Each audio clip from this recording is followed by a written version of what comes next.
Not too long ago, we made a bathroom cleaning video where we demonstrated some effective cleaning techniques for cleaning your tub, toilet, sink, counters, tiles, and even the floor.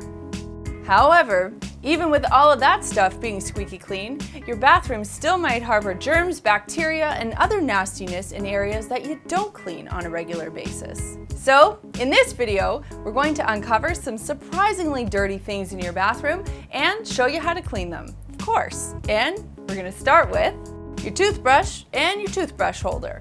Your toothbrush is a host to a cornucopia of bacterial nonsense, from saliva to blood, bacteria, and other microorganisms. Yes, that's a real word.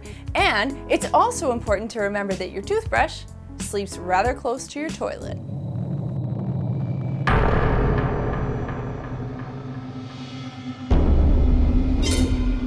Keeping your toothbrush clean is actually quite simple. Just remember to rinse it well after each use to avoid that old, crusty toothpaste buildup.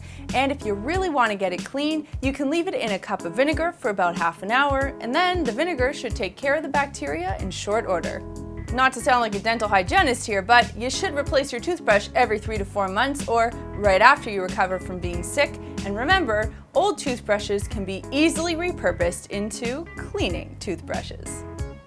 The toothbrush holder can usually just be put into your dishwasher, so long as it's dishwasher safe, or you can rinse it out with some really hot water and dish soap and then scrub out the gunk from the bottom. Loofah. If these things could talk, oh, the stories they would tell. I love using loofah sponges because they do such a good job of cleaning me.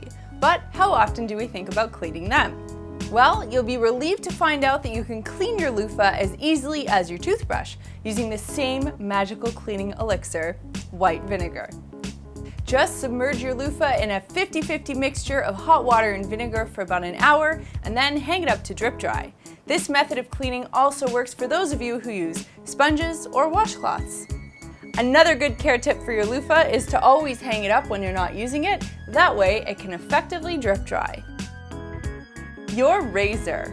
I'm willing to bet dollars to donuts that you weren't expecting a razor to show up on this list. However, keeping your razor clean and dry is quite important for a couple of reasons. First, a wet razor can become a rusty razor. And secondly, a moist blade kept in the shower harboring old hair and dead skin can lead to bacteria, which causes ingrown hairs and irritation when shaving, not to mention a dollar shave. So, to keep your blades in tip-top shape, add some rubbing alcohol on a cotton pad and swipe your razor clean, use it, and then quickly towel dry when done. Make sure to store it in a drier place, like on your countertop. Toilet brush. Now tell me this thing doesn't have a crappy job. Your toilet brush takes care of some of the most undesirable messes imaginable. I hope you got it a nice Christmas gift. And remember, you want to keep what you're scrubbing out of the toilet, out of the brush, and out of the container as well. So to clean it, here's what you do.